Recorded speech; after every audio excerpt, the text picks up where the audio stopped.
together, talked about being so free.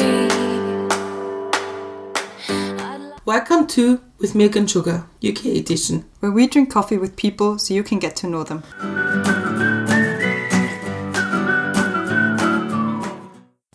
We are now in our last part of our podcast recordings from the UK. This time we went to Reading to meet Tom, the youngest council member of the Lib Dems ever. I think it was... Or at least in Bracknell. At least in Bracknell, yes. And that was super interesting because it was... I'm not going to tell the story now because you're going to listen to it in the episode, but how we met Tom, or how you, Brenda, met Tom originally. But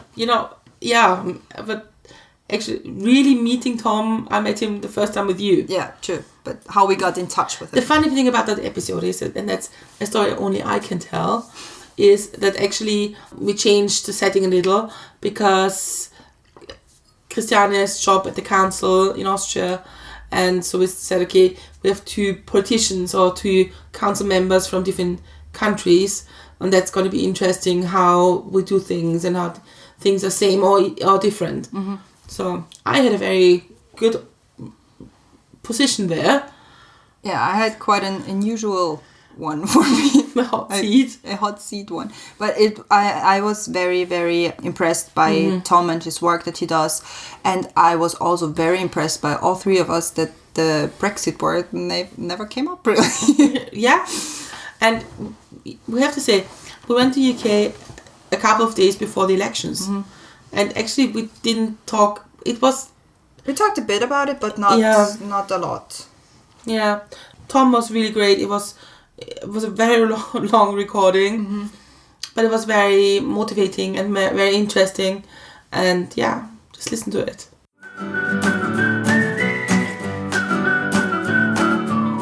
Welcome back to our podcast mit Milch und Zucker, or as I call it for now, with milk and sugar.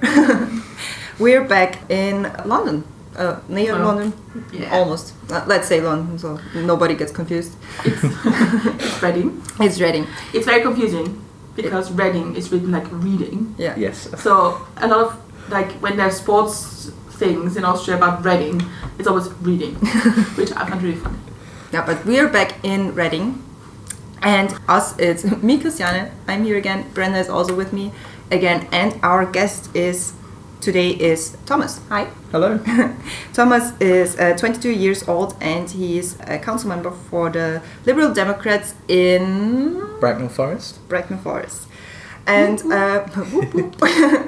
and what we are going to talk about with you, Brenda is going to tell you that. Yeah. Actually. Yeah, we have one theme for all of the people we interview in the UK. So, but we have specific undertones for every person. But the main theme is tea time, what I love about the UK. Okay. Because loving your country or being proud of it also consists of being critical about it and standing up and doing something. And that's what we're going to talk about, because you're a council member in a town where my granddad used to live. So you met my mom through door knocking, and I love to talk about door knocking. Let's exchange stories about knocking on doors. How many people do open their doors in their underwear? Yeah. Oh, yeah, that happens. Yeah. But, I mean, the thing is, it's a lot colder here than I guess it would be even in your summer. So, you tend to not get that in the winter months or in autumn. Oh, but in the summer, we get it all the time. Okay, but in the summer, when it was getting close to the sort of election time, that happened, and it was just okay, bye. And yeah, that's the story behind how we met. We met actually today in the train station, but you met part of my family. And indeed. Yeah, and there's another story with Bracknell and politics, but we're going to talk about that later. Oh, okay. and the important and interesting thing is that Christiane and you have the same position in the political system. So we thought it might be interesting to exchange stories and ideas and how things work. Right. But let's start with the questions to go so we can shortly get into your mindset. Okay, I will start. What statistics for your life would you most like to see? do you know what? I do a lot of travelling around for work and things like that. So I would honestly want to know how often I spend like either sat in traffic or waiting at train stations because of some kind of delay. I reckon we're talking over the course of a year, like days. What's one responsibility you really wish you didn't have? I'll tell you what, one of the things that's at the moment that's getting me, I have to, for work, organise our Christmas party. And I'll tell you what, the council stuff, the job, the exams, none of that has been as stressful as organising a Christmas party. But there's a Christmas fan right there. Yeah. Yeah, but no one wants to go to that because like it's right next to the office, so we've all seen it. Okay. Next question. What's your favourite smell? Favourite smell? That's a good one. In terms of like, if we're just talking general, Yeah. right, I quite like the smell of sort of coffee granules, but if we're talking about like those candles and things like that, I always like the fresh linens or the clean cottons kind of things. Yeah, that's the best one. If all jobs had the same pay and hours, what job would you like to have? Do you know what? Honestly, it would be some of the stuff that I do with the council, that kind of stuff. You know, that is paid very small, but if I could do that and it would be paid the same as anything, that kind of role, you know, being in the community and doing that sort of stuff that I end up doing, which is very vast, but we'll talk about that later. Yeah. Which place in the UK should everybody visit at least once? Bath. Oh, true. Yeah. I'm true. so waiting to go there. I really, really want to go there. It's one of those places that you get off the train at the train station and immediately all the architecture and everything is just like, oh my god. Yeah, and true. it gets the right balance between being, it's not too busy, but there's loads of stuff to do there. Yeah, true. And I used to live in Bristol when I was at university, and Bath was always the place I'd go because you can always find, there's just some like random things, like there's an Asian museum there that you would never know was there unless you like really looked it up, and it's just in some house that's been converted, and it's just great to go there and see all that. But yeah, I'd say Bath 100%. What is your favourite British food and drink? Fish and chips for the food. You know, everyone loves fish and chips. The drink, I'm quite boring. I don't drink alcohol, so I can't say any of those things, so I'm going to be really boring and just go with, you know, a breakfast tea, English breakfast tea. There you go. Which stereotype about the UK is completely true and which one is completely wrong? In terms of true, so I don't know if this is a stereotype that all you guys say, but we are quite socially awkward in the UK. Like in terms of, you know, people are walking around in like the towns or something, they'll always try and avoid eye contact with people. And also the thing where if you bump into someone, everyone's like, oh, sorry, even if you don't need to say sorry. One that's completely false. Oh, that's good. I'm not too good on British stereotypes. What one that's completely false? American people always talk about the British people have really bad teeth thing from like when it was, you know, back in like the George Washington times. But I don't know, I've never noticed that people in Britain are particularly bad at dental That's a hygiene. really good one. Yeah. I would have never thought about it, but yeah, true. Americans do say that, and you see it in like different TV shows. Yeah. I've never noticed Like with The Simpsons, when they put a British character, it always had really weird teeth. Yeah. I think the biggest negative stereotype of the UK in Austria, which is completely untrue, is the food stereotype. Well, the food is terrible. No, it isn't. No, it isn't. The best thing about Britain is that you can get all sorts of other foods. You know, every like shopping parade has an Indian restaurant or a Chinese, so you can go to those kind of places. Yeah. So the last question goes, I'm thankful for. I'm thankful for, I would say my friends. I've got really good friends and they're very supportive because I you know, as we've been discussing, I got a lot of stuff that's going on in terms of just being busy with work, council and everything, and my friends are really good at sort of, you know, taking note of that and making sure that they're keeping an eye on me to make sure I'm not going too crazy on my workload and still spending time on myself and stuff like that, so that's what I'm really thankful for.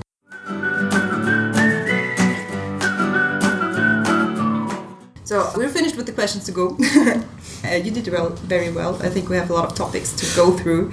But now starting with our usual first question, and that is, what is or was a good coffee for you? Not just how it tasted, but who you drank it with and stuff like that. Why it was so special. So there's a coffee shop in Woking, which is a town between Reading and Bracknell, that used to be called Oscar's until really recently. Then it became Oscar's Coffee because it got a new owner. And very recently I've been doing night shifts with work based on the assignments I've been doing. And I went there, it must have been about midday. So for me, that was like the very start of the day, and I was still a bit tired from the night before. But I went there with my friend. It was just a pretty plain sort of coffee with a little bit of milk in there. But it was just so desperately needed. And I was in good company with my friend Tom. So yeah, that was really nice. And we got to sit by the window seat, and Wokingham now, they've got their Christmas lights up, big Christmas tree. So it was just a nice setting and a very desperately needed coffee. People watching. Yeah. Oh, well, absolutely. Yeah, you got to do a bit of that. If you're at the sort of window seat in a coffee shop, you got to look out and do some people watching. Do you think it would be more appropriate to ask in England to ask the question, what is or was a good tea for you? You know, I don't drink that much tea, honestly. Like, it's odd. I'd say that's a bad stereotype about Britain, actually, because the thing is, a lot of people my age, I don't know, they just don't seem to drink as much tea. But if you talk to older people in the UK, then they're already on their fourth tea by the time you chat to them. Yeah. The funny thing is, when my mum, when she drinks a lot of tea when she's here, and she takes home the tea bags, but she always says in Austria it doesn't taste the same. So she doesn't drink tea. That's true. I heard that a lot of times that the tea in Britain tastes better, kind of, than even when you use the same tea bags. I think it has something to do with the water, maybe. Probably, yeah. Yeah. Don't talk about water in Austria. Oh no, it's a very, very in a liberal context. That's not good. Yeah. So you met my mum when you did door knocking for your election campaign, right? Indeed, yeah. Yeah. She was she was actually the first. It was like we split our door knocking into walks, and I was doing one on my own, and I had never done that road before, and I just thought, right, first door I'm gonna knock, and then this absolutely lovely lady answers the door, and she's like, "Oh, you're a Liberal," and I was like, "Yeah," and she was like, "Do you know Nels?" And I was like, "Yeah, I do," and then it was just like this small world, and it just was like a really great conversation, but it set up the rest of the door knocking to be really positive, because I was sort of like going in, I was a bit nervous because it's one of those parts of the ward that I just didn't know anything about because I hadn't been there before, and then I was like, wow, these people are really nice. So that's how I met you, through that. It was just a really interesting, very small world experience. My mum called me right after and was like, you know what happened now? No. But yeah, it was interesting, and the funny thing is that you knocked on one of the doors in this where my granddad used to live. I would have guessed she's more on the Labour side, or Green, probably Green, but that door knocking you did changed her mind. Excellent. Yeah. Which and the thing is, I think when you use the door knocking, it's always good when you have like positive moments. I mean, people when you get a nice conversation and you get topics to do, or things like, okay, I could change that. And I think door knocking is one of the hardest things to do during elections, because you're always like at the first door, you always have to like jump over your shadow. I don't know if you say it like that in English. But because I in the beginning it always feels like you're intruding in someone's home. But in general, people are really, really nice, and they're happy that someone's there and listening to them, especially when it's not during elections, but sometime during the actual work that politicians should do.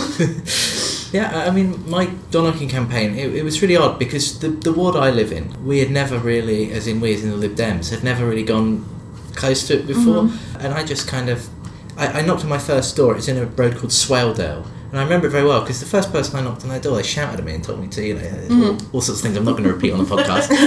But that was a bad experience for the first door. But then as I started going around Swaledale and talking to people, like you say, the issues that they were bringing up, because I mean, when I started, I didn't know if I was even going to be a candidate. I was just doing it because I wanted to sort of see what it was like. And when people started telling me about these things that were wrong in their street, or that they had tried to report stuff through the council and they were just getting ignored, and they tried to report to their councillor and they weren't getting back to them, I just thought, do you know what, someone needs to do something about this, because these are people that are my neighbours effectively, and they're not getting a good deal. And so that for me is how I got involved. But it's through door knocking that you find out, and you find out so much about, because even though the street I live in, there's one across the road that I was knocking on people's doors and they were telling me issues that I didn't even know were problems in the community, and And the only way you can find out is by getting out there and going and talking to people. Because you can put leaflets through people's doors, but you don't get anything back out. Yeah, true. Even if they start, if you have a little cut-off slip that they, you end up just getting people come back at you with moaning then. But if you knock on their door and you have those conversations, they, like you say, they see, especially if it's outside of election time, they see that you actually care and you want to come and listen to the kind of things that they have on their plate and that they want to get sorted. True. But we're already right into the politics, but you're quite young. As a politician. Even I'm quite young as a politician, and I'm 27, which is not that young. But how did you actually perspective here? did you start to be interested in politics, or what made you start be involved? Yeah. That's a good question. So I've always sort of had this interest. I used to watch the news a lot when I was a kid, and back then Tony Blair was our Prime Minister. And when I would see him on the screen, I didn't understand the underlying, I didn't know what Labour was or what it meant, how he was elected, but I just used to see him on the TV and think, okay, this guy's quite important, I want to hear what he's got to say and what kind of things are going on. And then in 2010, there was the first ever in the UK televised debate between back then it was Gordon Brown, Nick Clegg and David Cameron, and that was an interesting group of people. Yeah, and back then I watched that, and again I didn't really understand the underlying kind of policies because I was even younger back then, but I just I watched how Nick Clegg presented himself and the way he answered the questions, and I thought, okay, I quite like the things that he's saying. And then I was sort of following it in the background, and then the 2015 election we had a local candidate in Bracknell called Patrick Smith. And he was talking about things locally, and I could put that into perspective a lot more because I'm someone that I describe myself as being involved more because of local issues rather than national politics. And Patrick was just such a great candidate, and Nick was still the leader of Lib Dems back then. So I just thought, I'll help him out, and I did some leafleting. I didn't do door knocking at that stage, but I was helping out, and I just kind of got involved. And then in 2017, the local party had this they needed volunteers basically to do lots of different things, and I thought, well, you know what, Bracknell is so far gone to the Conservatives. At that point we had 41 Conservative councillors and 1 Labour councillor and no one else, and so I thought, well, I need to help change that. I can't sort of sit back. And then, like I say, in 28, it was like at the start of 2018, January 2018, that's when I knocked on those doors in Swaledale. And then I went home and I just sort of thought about everything. So I'd spoken to I'd done 50 doors or so. It was quite a small little thing, but I just kind of thought, do you know what, I'm in a position where I can do something to help in the community here, and I should probably look into this. And then, you kept knocking on doors, and honestly, on that election day, I don't think, I remember saying actually when the polls closed, my friend Becca, who helped so much in the campaign, I remember saying to her, I really don't think we've done it, because it was never really a seat that was even open, really open. Yeah, it was historically a Labour Conservative marginal with UKIP having a really strong presence. So it was like, where is there room for the Lib Dems there? And then I remember just watching those ballots come in, and I was just like, wow, people are actually putting a cross in my box. I'm so honoured. But yeah, that was my sort of story. It started, just from seeing the news, and then, through the debate, and then our local candidate Patrick Smith really did get me involved, and he was our candidate again in 2017, and so that's the first election I really properly got involved in and went out and knocked on doors and that kind of thing. Some people on this table had a little emotional evening on our election night. Emotional. I was a wreck.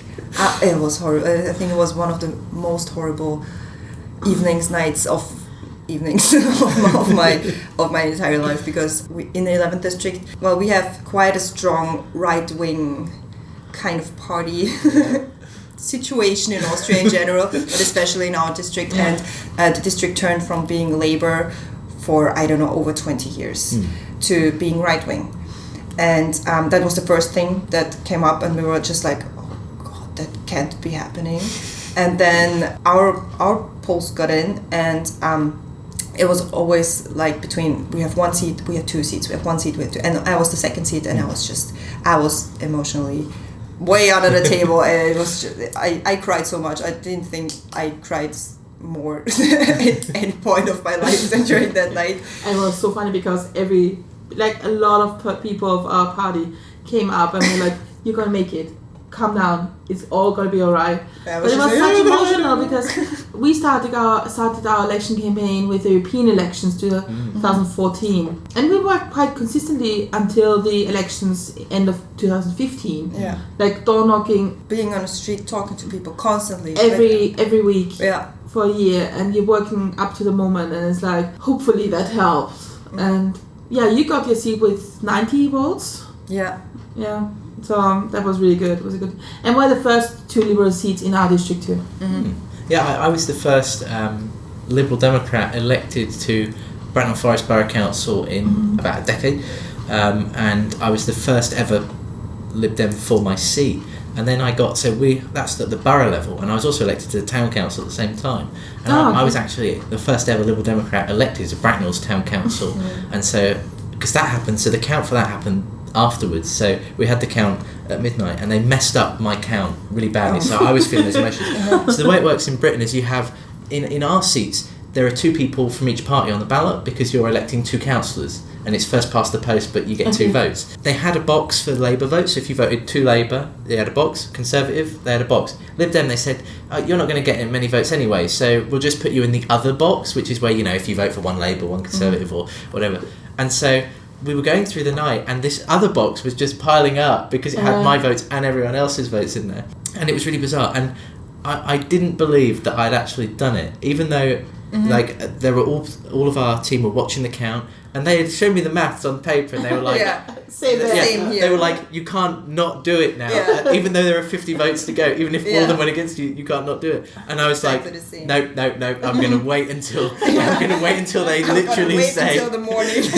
till they literally say you've been elected. And then the next day when we had the town council election, I was in the same level of shock, even though I was like, these are the same voters, then surely it would just translate. But as the votes were coming in, I was like, what's happening? How has this happened? And then it was 2 very emotional things. I remember actually on election day, it was a really horrifically busy day for me. I had 2 exams. It was my university final exams, and that was in Bristol.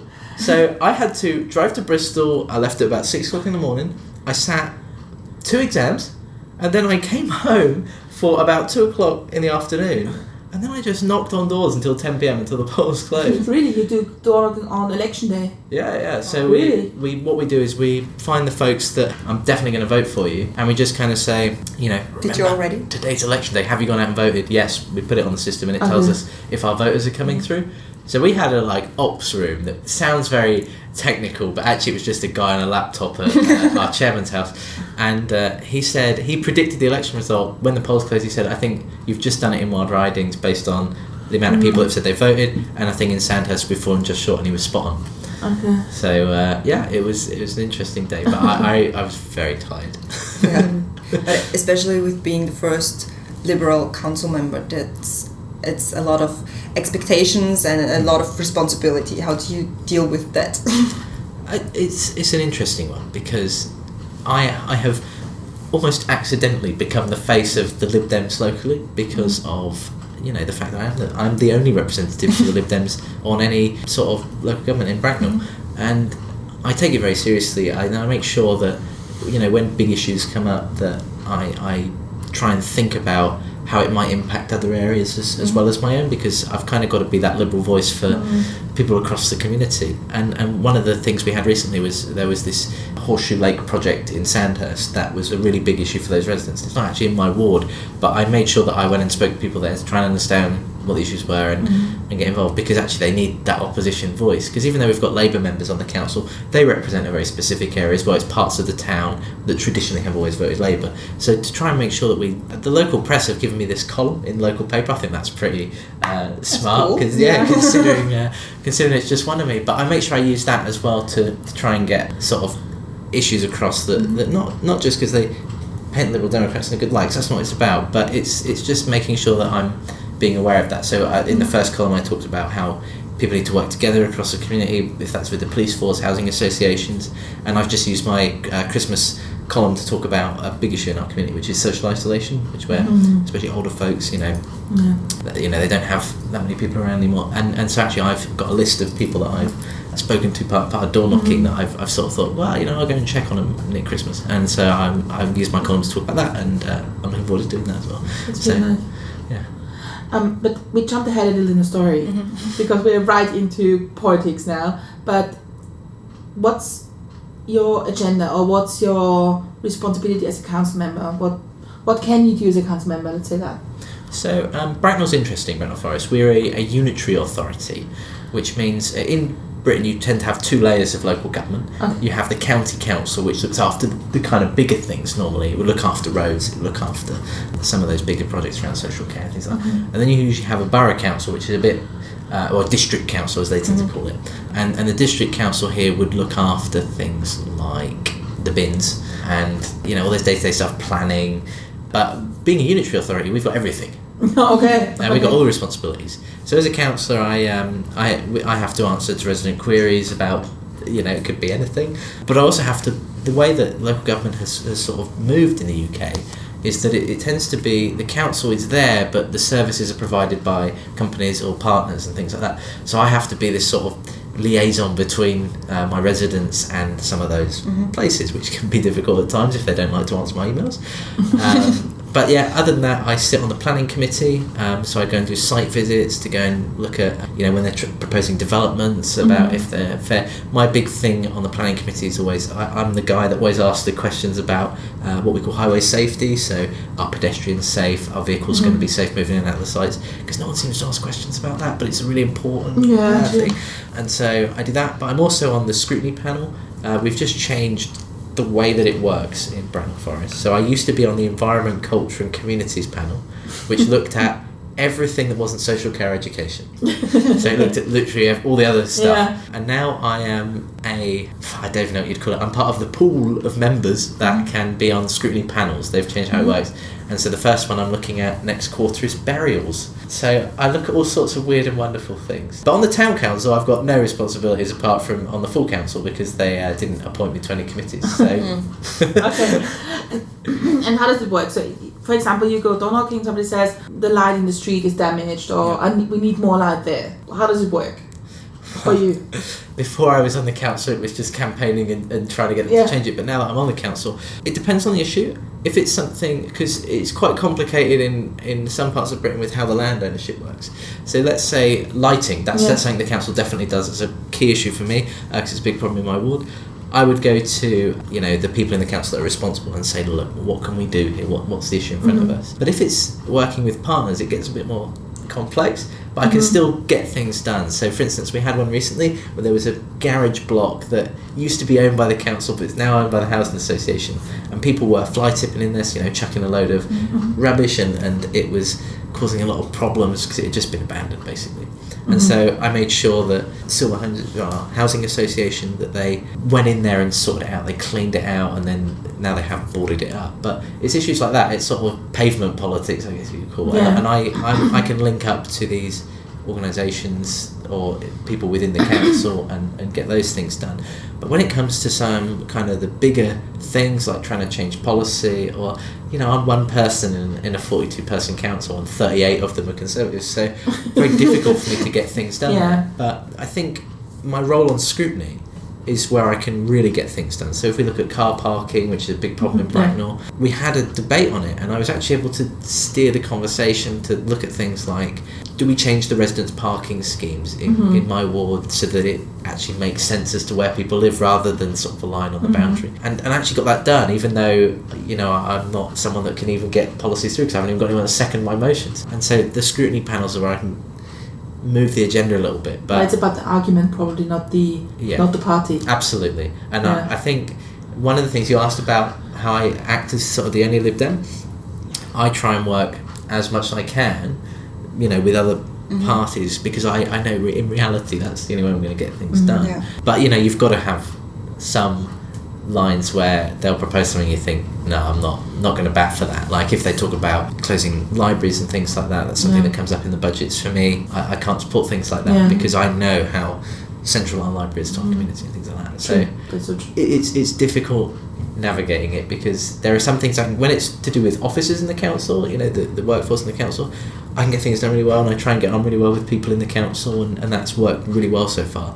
But then when it comes to those bigger structural things, it's really difficult, but it's just about trying to work with people and see if you can move the dial even an inch is the best one. But if the thing is same in Austria. Correct me if I'm wrong.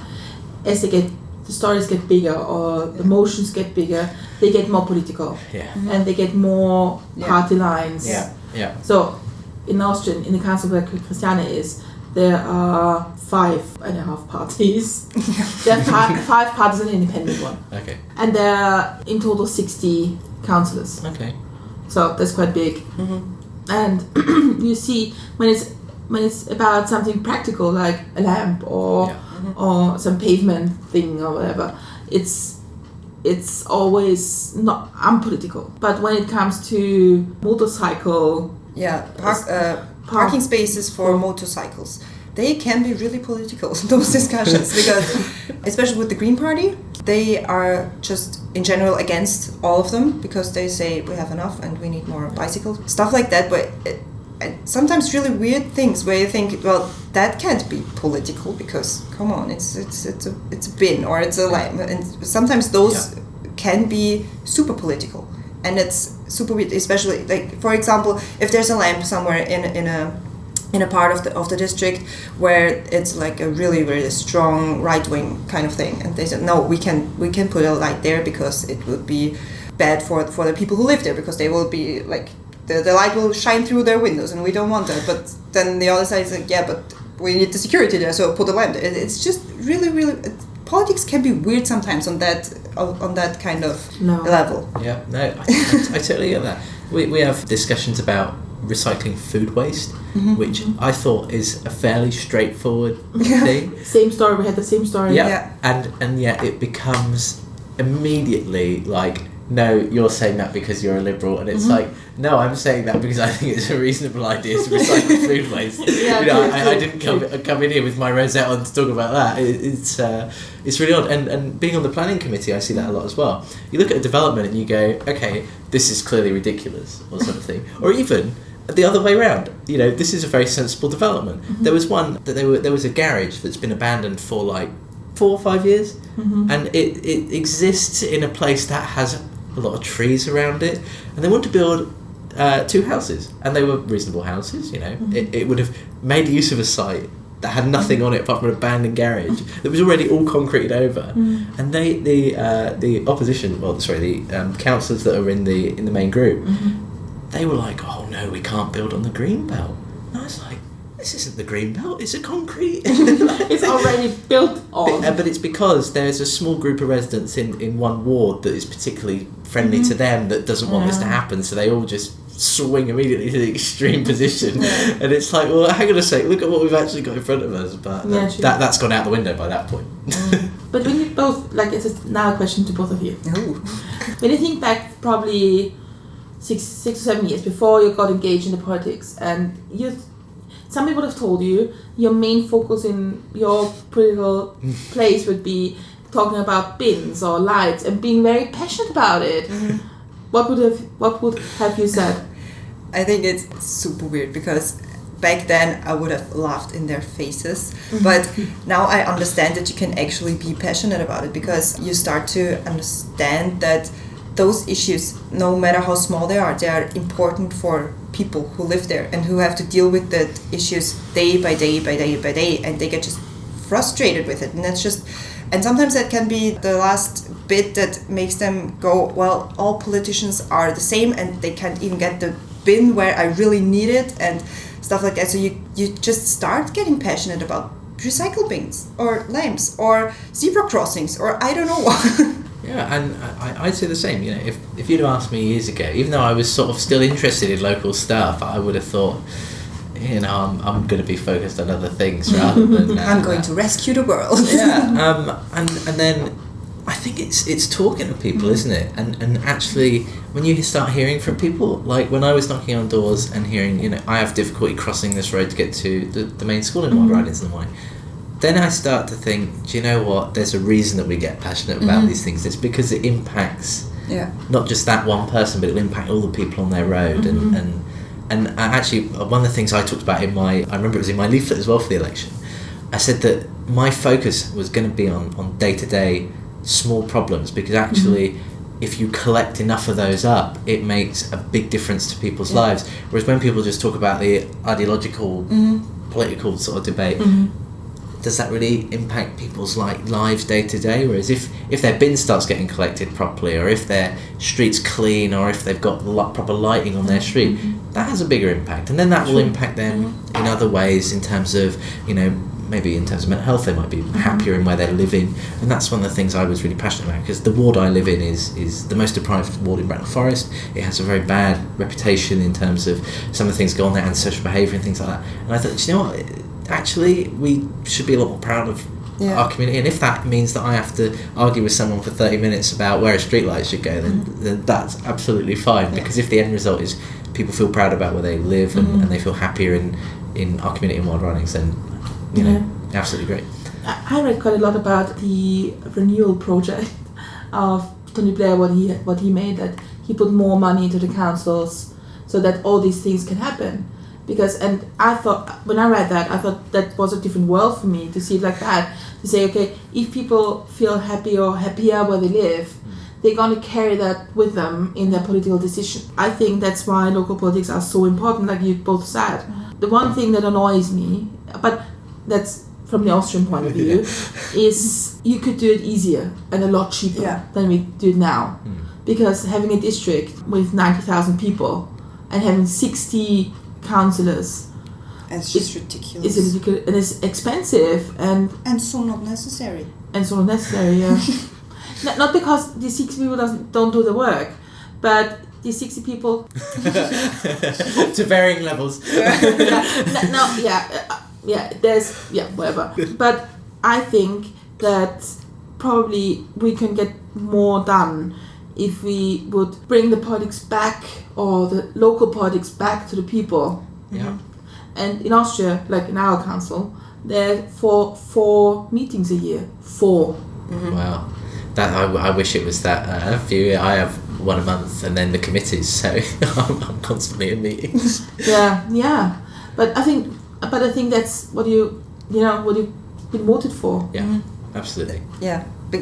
4 meetings are like the minimum you gotta have, and we have 23 districts in Vienna, and I don't think in any of them are more than 4 meetings, and I think that's ridiculous. There's some, but I think that's ridiculous, because you get quite a lot amount of money for the work you have to do, and you have a responsibility, and you have been voted for so that you actually do your job, because it is a job.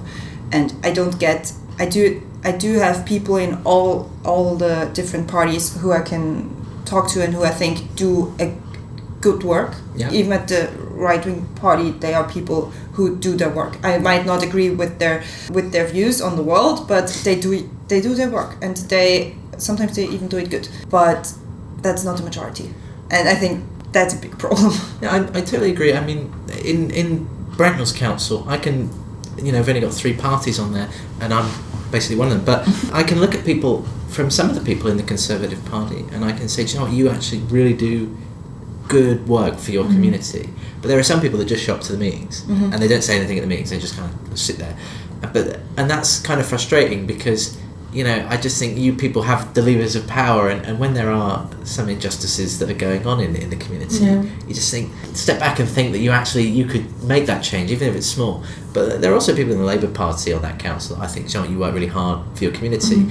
One of the things that's frustrating, like you say, is it's not consistent. Some people are there because they know they can get voted in, and they like I don't know if it's the same in Austria, but they like that the council has some meetings where it's sort of like events in the community, and they can go and say, I'm a councillor. Yeah. Whereas I don't even go to those kind of things. I'm more just out there, Do you get an ID card as a councillor?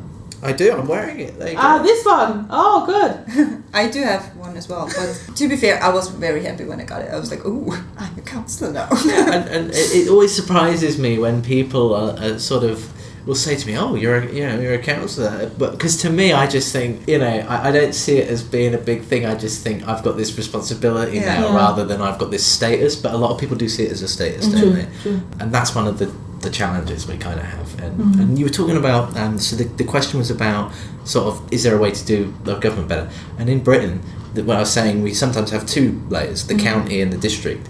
That system is rubbish. Because if you're a resident, you want it to be easy, don't you? You want to report something to someone and then it just gets done.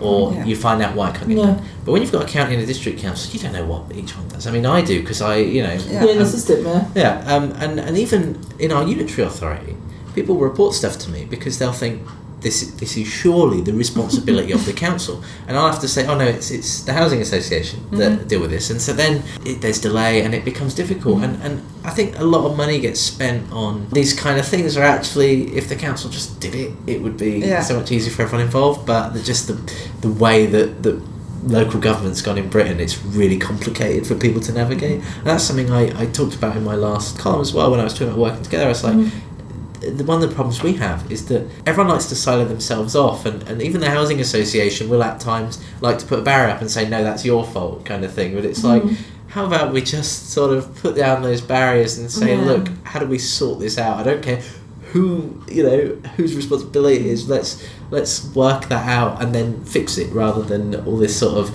oh no, you have to go through person X and then company Y and all this kind of stuff. Yeah. we have a layer more than you. There's the provincial level, and then like in Vienna we have state level, the provincial level, the city level, and the district level. And the district on its own can't actually do anything. You always have to go back to the city level, which is a different party, which makes things difficult because it's a different party. So in Vienna, your district? Who's it?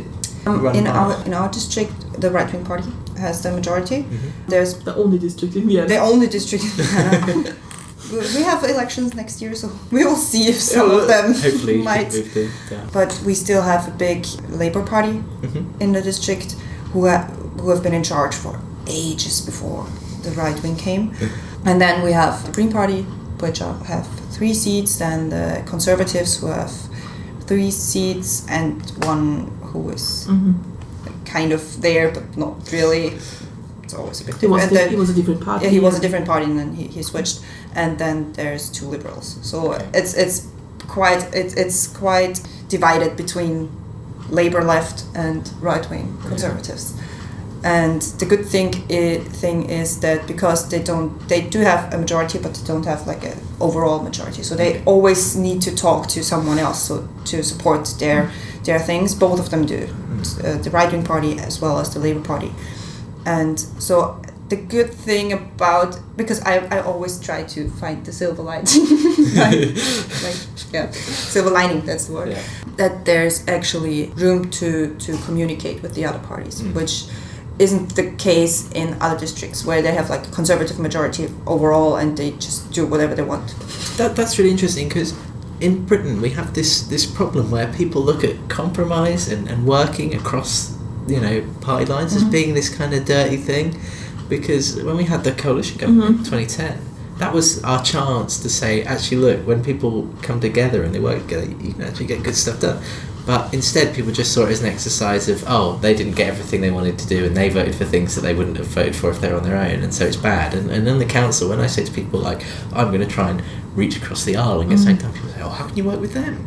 And it's just like, well, that's not how it should be. But I think our voting system and everything like that in the UK just means that people silo themselves off a bit more. So that would be a great situation to be in, where you have to work with each other. It is quite good. not the worst. It is quite good. It was different before we came, because there was an overall majority for Labour. What's the city level like? Labour with Green Party. Okay, that makes sense for you.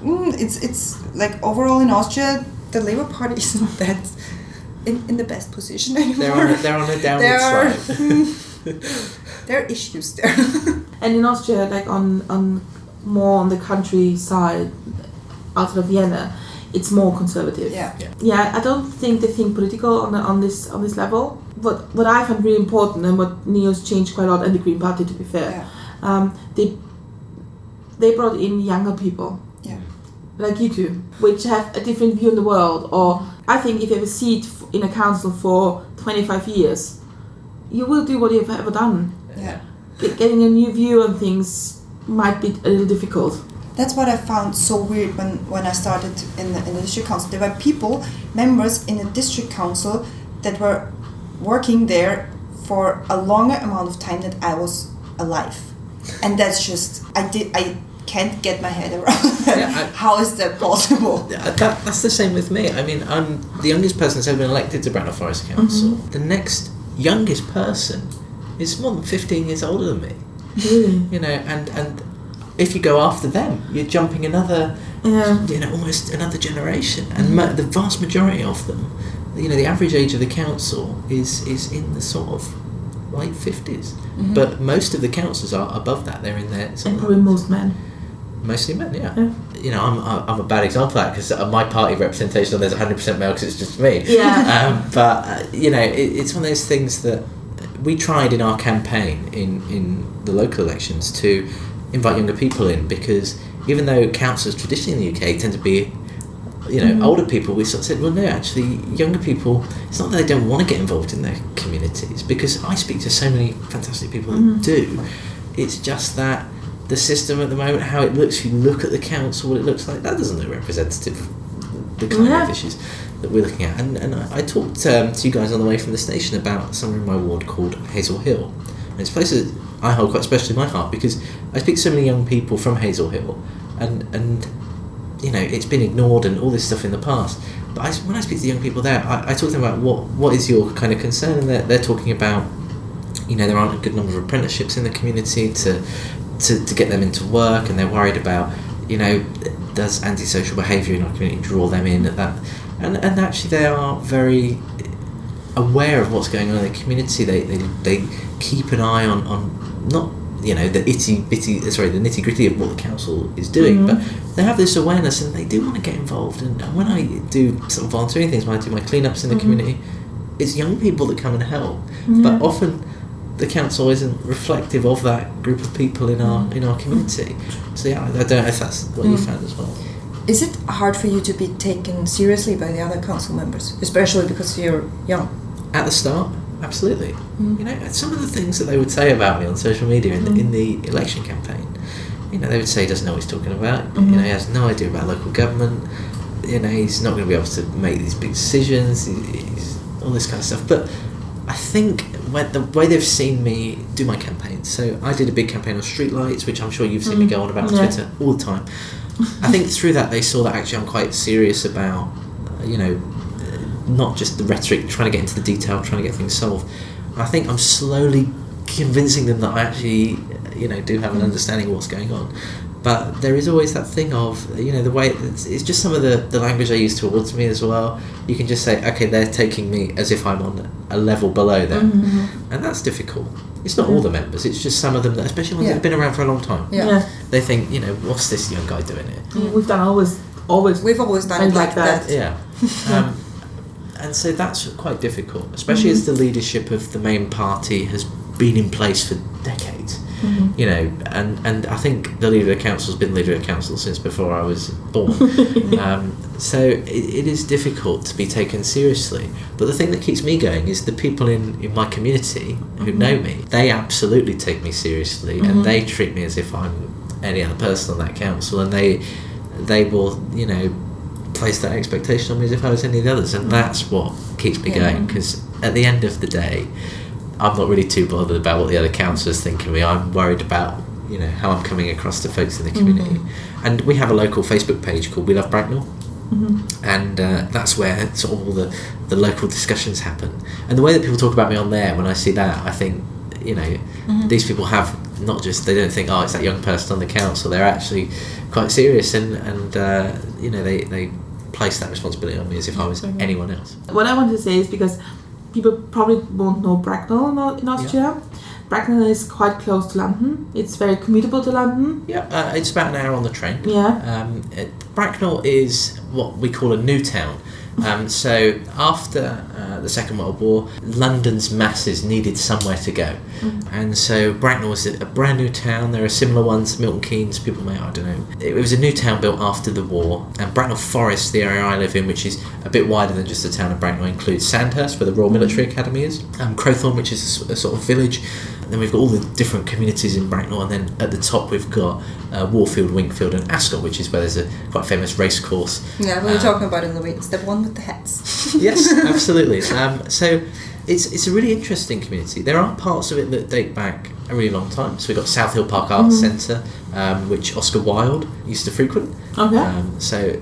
Bracknell's got this history, but a lot of it is a new town, and so a lot of the buildings are sort of the 60s, 70s, and so a lot of people don't know it because it's not within the Greater London area or anything like that, but it sits in that place where it's sort of everyone just assumes it's within part of London. And also we have Reading, where we are today, which is a much bigger town that's much more well known near it. So when anyone asks me where I'm from, I'm just like, near Reading. Yeah, but Bracknell was recognised quite in another news a couple of months ago when the MP of Bracknell joined the Lib Dems from the Conservatives. Indeed. Yeah. I was watching TV and was like, yes! Bracknell was on the news for that, and it is interesting because it's a town where not a lot of people pay attention to it naturally, and then all of a sudden it's on the news, and I see people on Twitter tweeting about Bracknell, and I just think, you've got no idea about Bracknell, and all these people are suddenly experts on Bracknell and its politics, and I just think, no, that's not right. But a funny story on the side is that one of our Austrian NEOS MPs, she was doing a NEOS at home evening near where we live, and I picked her up to drive her there, and she said, I'm not sure if I'm on time because I'm just coming straight back from London. I was like, what were you doing there? And she was like, it wasn't actually in London, it was near London. I was like, okay, where was that? Because I had a feeling. And she said, it's in a town, you will know it. And I was like, try it. And she's like, Bracknell. And I was like, I know that. And she works for a big computer firm. Okay. So that's why she's staying there. There's a couple of, so I can place it down to one or two. Yeah. Okay, that's cool. Yeah, it's a small world, isn't it? Yeah, it is. It really is. And we were saying actually on the way here, I have a friend who I have a friend in Austria called Manuel, and he just happens to live in your district. And so you know what to tell him for the next election. Oh, absolutely! I always tell him, literally every election in Austria. I'm like, look, I have friends over in Austria that work with NEOS. You've got to vote for him, but he does. He's liberally minded like me, and so. Yeah, I just, it's such a small world, isn't it? That I would knock on the door of your mum, and my friend lives in your district. It's actually a little weird. Yeah. At some point you have to tell us where he lives. Yeah. And then we go door knocking. I always say, if NEOS come to your door, you've just got to say to them, 100% going to vote for you. Because, I've been around, I've walked around parts of your district when I went there, and it's a nice place near Gasselmitte. But sometimes it reminds me a little of Bracknell, because a little, like before the renovation of the town centre. Yeah.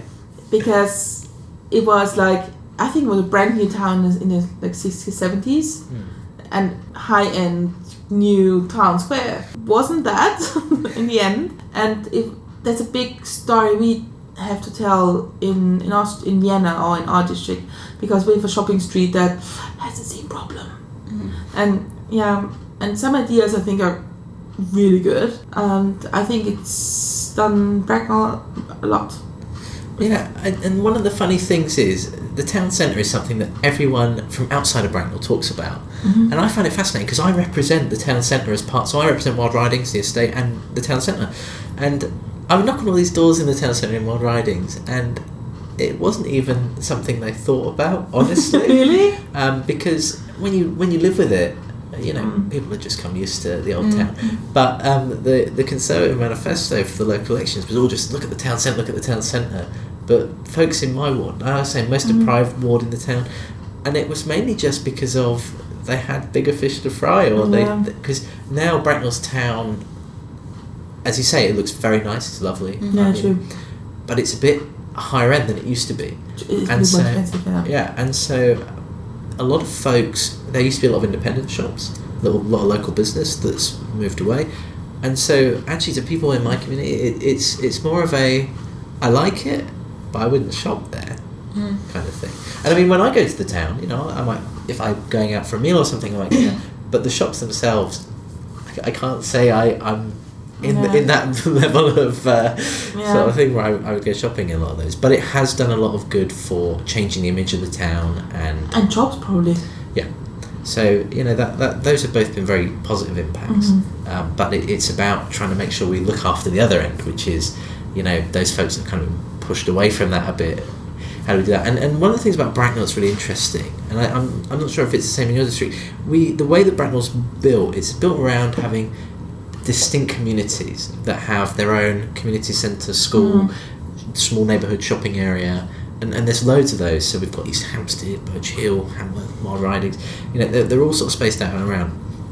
And because the focus has moved so much into the main town, some of those neighbourhood shopping areas, like my one in Wildridings, have just gone to, you know, they've just kind of been ignored a little bit. And it's a challenge about sort of, how do you encourage anyone to go into that sort of place when actually you've got this brand new town that's sort of... I mean, you had the Queen visit the town as well. Really? To do the opening sort of ceremony for it. Did you meet the Queen? I didn't meet the Queen. I'm not important enough to.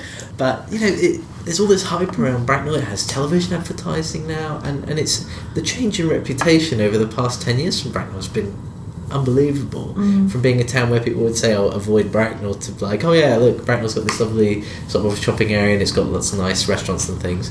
But then I look at my neighbourhood shopping centre and I think we've still got some work to do. Yeah, but isn't it a problem with Bracknell, as we talked about before, that it's so easy commutable to London, and that house prices went crazy around the station area where it's easy to go to London, and all the people who used to live there just went out. There's now the difference between people having good London jobs moved out on the country and the people who used to live there. Yeah, and actually this is an issue I care really deeply about, because I think of people in my generation and I think about, you know, I want them to stay in Bracknell because we've got so many great people in our community. Like, you know, one of the things that always astounds me when I go and talk to people is how many amazing young people there are in that community. It looks pretty bleak, honestly, because you look at the price of housing and the price of rent. I mean, it's difficult to stay in Bracknell, and I see a lot of my friends, once they finish university, they'll move elsewhere and go and take a job elsewhere. And that's really difficult as a town, because whilst, yes, it's great for people who own their house prices are going up. For folks in the younger generation, and we're not building enough affordable housing. So the definition in Britain of affordable housing is so loose. It can include all sorts of things that require massive deposits still and that kind of stuff. But we're not building enough, and we're not building them quick enough. And the thing is that we are losing a lot of people to places like Andover is somewhere that, you know, there are more houses available, they're cheaper because it's less close to London, people go there. Even more locally, Newbury, you know, they're building more houses there and they're cheaper than Bracknell because it's further away from London, so we're seeing people move there.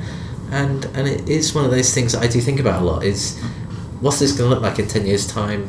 Am I still going to be able to afford to continue living in Bracknell? Because the house prices do seem to just keep going and going. And I speak to my nan and granddad about this. They moved in, I talked about Bracknell being a new town, they moved into a community called Harmonswater, literally when it was built in the 50s, and it was just, that was it. And I was talking to them about what house prices were like back when they were moving in, and you think, wow, I wish it was like that now. Because now their house, even though it's a pretty standard 50s house, is probably in the sort of 300,000-400,000 range. You just think, who can afford that? You know? And then every stop you get closer to London. So if you went to Ascot, Sunningdale, Virginia, you know, all the things that you would pass on your way here, the price just keeps going up and up and up. And then there is one special house that's for sale. Oh yeah, the Harry Potter house, Privet Drive number 4. That's in your area, right? Martin's Heron is it still? It's in Martin's Heron, yes. Yeah. And that's quite popular with people. So you're the councillor of Harry Potter. No, so Martin's Just say Heron. yes. I'll say yes, but Martin's Heron is just outside my ward boundary. We don't have that. But yeah, Harry Potter's one of my residents. So I have the second question for you now. But we got, which people and or experiences had a significant impact on your life? One of the conversations I had, this is a recent one, it's a small one, now we're on to a big one, but I was doing some door knocking in a street called Fountains Garth over in Wildridings, and I was talking to someone about the environment and how I think that, you know, we need to do more locally. And she said, and this really did throw me for six, she said, well, what are you doing? You know, and I just thought, that's a great question, because at that point I was still driving to some of the meetings, and I was, you know, maybe I was preaching, but I wasn't doing my own bit. And so now I've said, do you know what? I'm going to start cycling to meetings. I'm going to be more environmentally conscious. I've got LED bulbs in my flat now. And it was really just someone questioning me that changed my mind on that little thing. So it happens all the time. But in terms of bigger, you know, what changed your perspective on things kind of thing, I'm just trying to think of an experience that really did that. There have been lots. I think one of the biggest ones for me, when I was in secondary school, which is sort of our year 7 to 11, I did there was this sort of ceremony that was a citizenship ceremony, so people that were coming to Britain, I was asked to give a speech on why I love Britain. And, you know, as a kid in secondary school I was like, I don't know. But the reason that was quite eye-opening for me, and it really changed me a lot, is because I got to meet these folks and hear their stories about people that were coming to Bracknell, and I always thought when I was a kid, I was like, why would anyone come to Bracknell to live? You know, it's such a weird thing to do. But then speaking to them and hearing about other people's experiences, I think that helped open me up a bit more to maybe I should do more of this, you know, and it's not just about what I think about the world, because actually there are lots of good stories out there that people have to tell, and that citizenship ceremony and seeing how much it meant to them, you know, something that I thought was so trivial, like, you know, you just come into Bracknell and come and live, what's all that about? But to see how much it meant to them was sort of for me like hang on a minute, actually these things are really important. These people that, you know, sometimes get demonised in the media and things, actually they are people that have stories to tell, and they actually really want to make a positive contribution. And so for me that was like, okay, maybe I should look at things in a slightly different way. That's why I see that what we take for granted, having a citizenship in the country where we live, being able to do whatever we want in a in legal. But yeah, you can go to vote, you can get elected, you can say your opinion openly and freely. All these freedoms we have that not everybody has. It's like sometimes good to think about that it's not for everybody. Yeah, and it's about access to services as well. So when I was talking to these people, they were saying, oh, I can access this now, I can do this now. And for us in Britain, we just think, we just whack our national insurance number in something and we get whatever that service is, or we get treated in a particular way. But I was thinking, these people literally don't have access to that until they get to that point. And like I say, with voting as well, it's something that a lot of us take for granted, but there are people that would absolutely love to have that opportunity. Especially the thing that gets to me is I was talking about my friend, so we were talking about my best coffee roast with my friend Tom. Tom is from the Netherlands, and he's someone that moved to this country more than a decade ago. He's paid his council tax, pays his income tax, pays national insurance, and yet in this election that we're about to have, and in the European election, he didn't have that opportunity to express his view. He gets to vote in the local election, but when it's all these kind of national things, and in the Brexit referendum and things like that, he wasn't allowed to vote in the Brexit referendum. No, EU citizens weren't allowed to vote because he hasn't changed his citizenship. But actually, changing your citizenship involves a lot because you've got to give up all the benefits it's you have. It's an emotional thing. Country. Absolutely, and it's kind of a big part of who you are. Especially if you have a European citizenship and you get another European one, it's not a big of a change because we will hopefully be allowed to stay and work and wherever.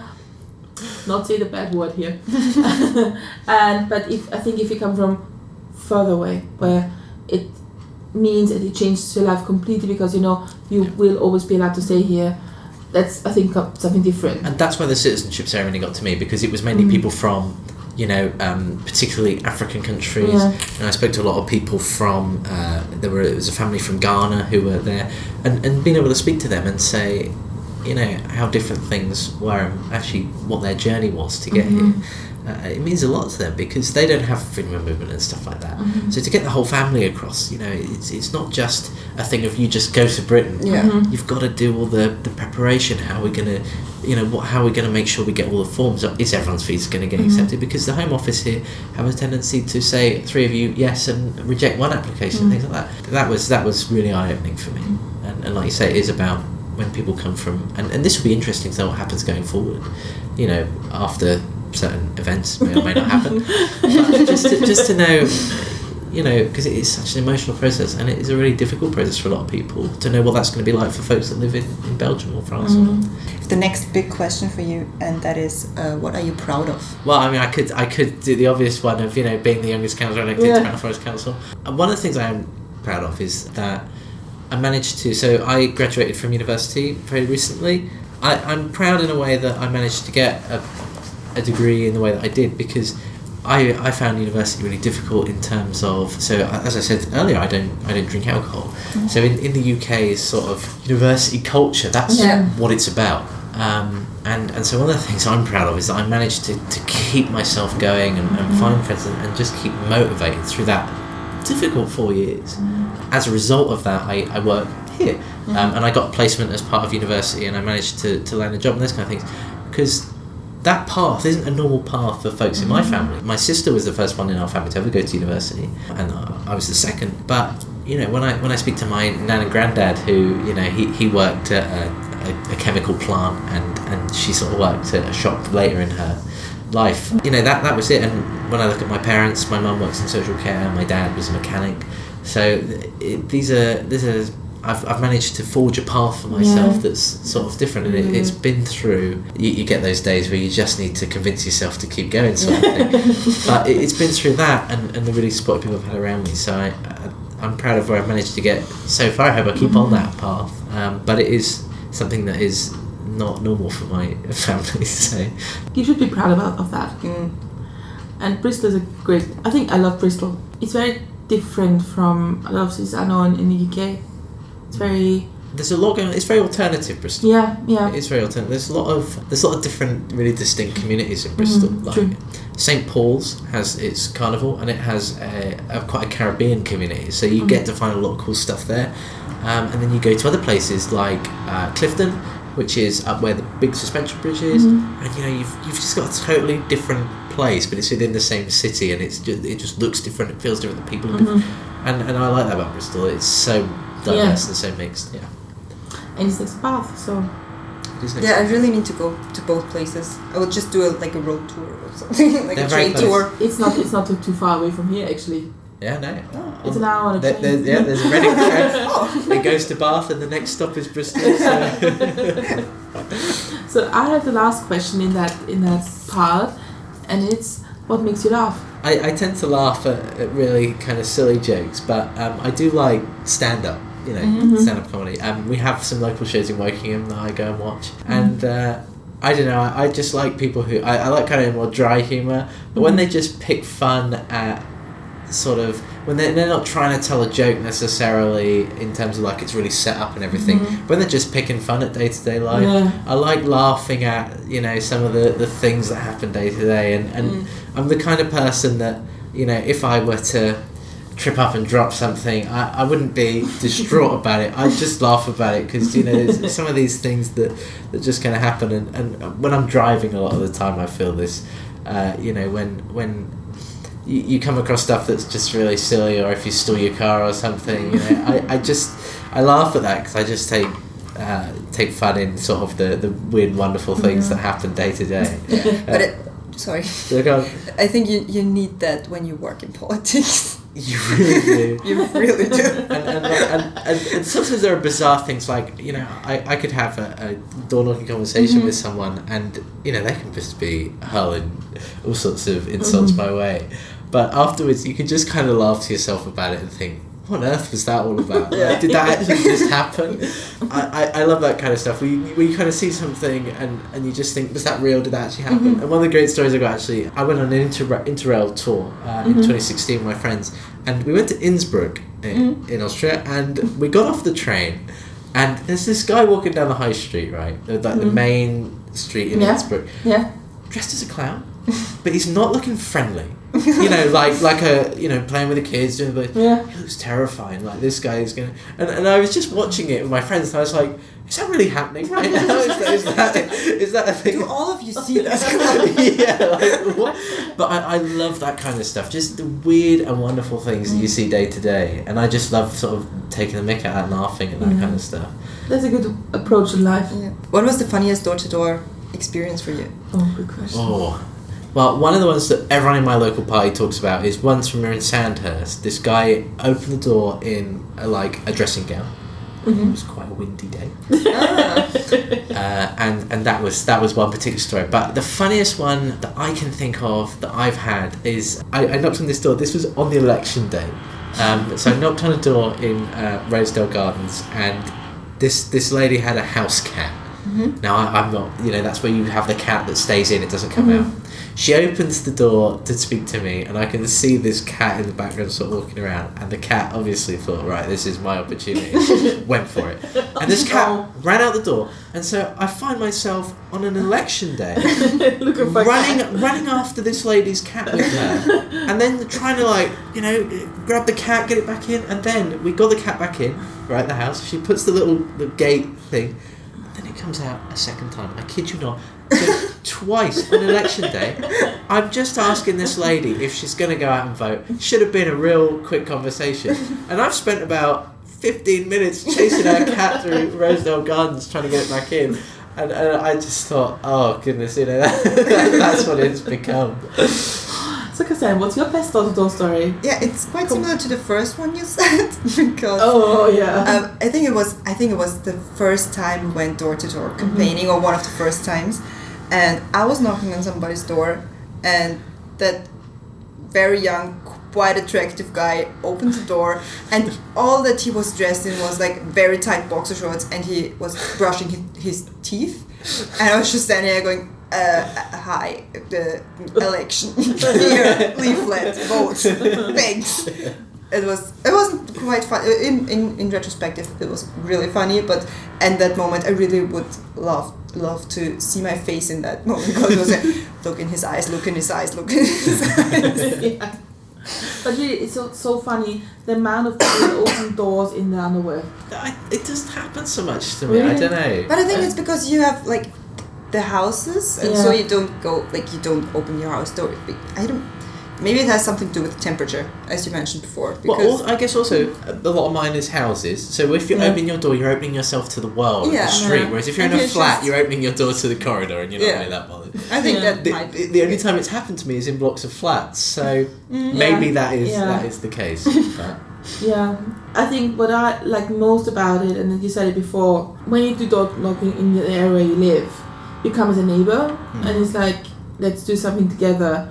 And I think I always thought door knocking people would be so annoyed, but really people are so happy to see you, to be able to talk to somebody sometimes. Yeah, and I think that's becoming more of a thing in politics, that people feel very disconnected from, you know, be that their members of parliament, be that their councillors. They feel really disconnected because the rhetoric and the politics takes over. But actually, when you get someone in front of you on the door, it does actually create that connection. And one of the things that I'm really happy with is the number of connections I've been able to make in my community. And I can knock on people's doors now, and I can say things, you know, I remember people, and I can say, how's your son doing at school, kind of thing, because if I knew they were struggling or having difficulty.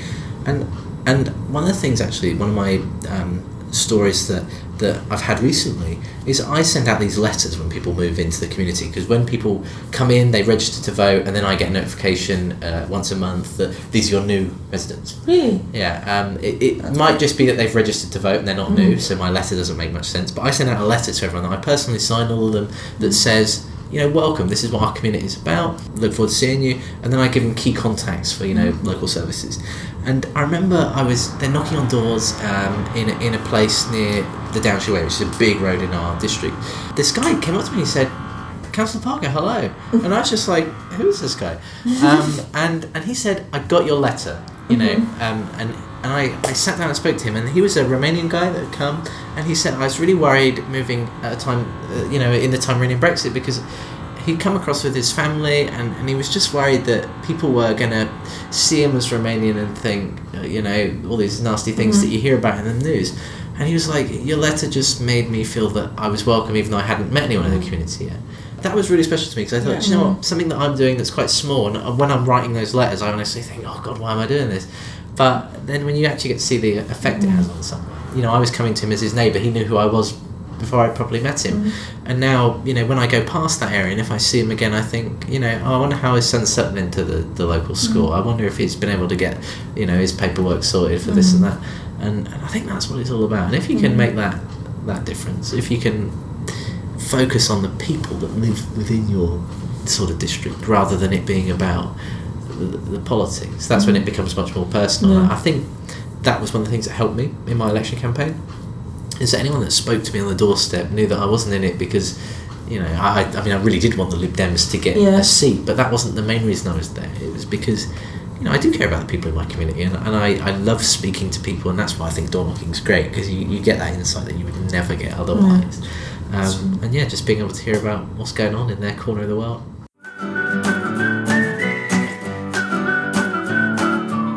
We're at the end of our conversation, which is a shame because it was very, very interesting. And I just have to say, I don't think that ever happened that three liberal politicians are on a table and didn't say the bad word with the B, especially being in... Especially having election in the UK next week. That's very impressive, the bad word with the B. I think that is on brand for me. I mean, one of the things that's really interesting about my ward is that it voted 70% Leave. So it makes no sense as to why I was elected, but it's because of that local thing. And I think actually the thing about the B word is that a lot of folks, that there's this perception that it is this massively divisive thing in terms of if people are on different sides are going to hate each other. But a lot of the time you speak to people and they don't actually know exactly which side of the fence they sit on. They've got their concerns. And when you talk to them about, well, actually, we should probably compromise and think about this, oftentimes they're more worried about, why isn't my bin getting collected on a Tuesday morning? What's happening here?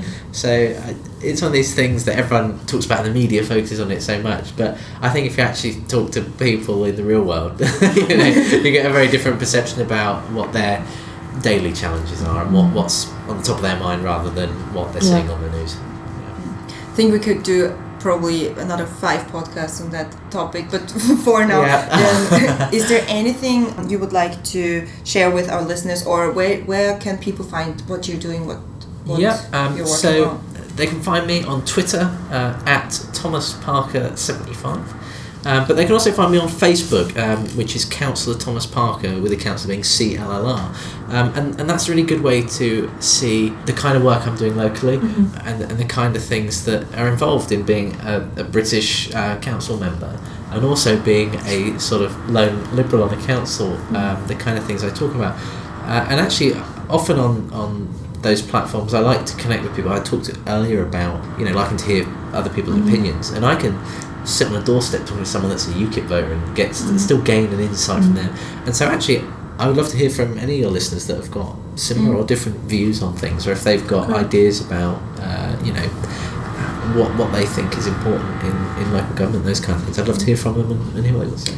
As always, we'll put all the contact information, Twitter, Facebook, in our blog and in the show notes, and on Facebook, and wherever you can find us, they will find you. And I have a last question and last thing to say.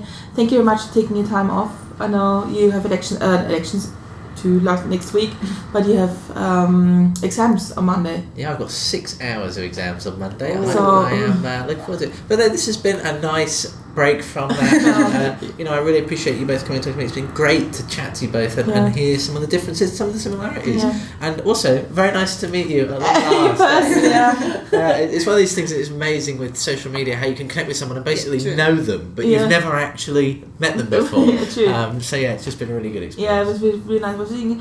I think it was really, really motivating because sometimes I think working on a local level is like, do people see that it's important and I'm passionate about it and I love it, and people think you're a little crazy that you do it, but at some point it's very good that you hear other people saying the same thing and that you're on the right track. So great work, thank you very much. And my last question is, how do you drink your coffee now? I don't have any sugar. That's like, I'd be bouncing off the walls if I did that, but I do have a little bit of milk.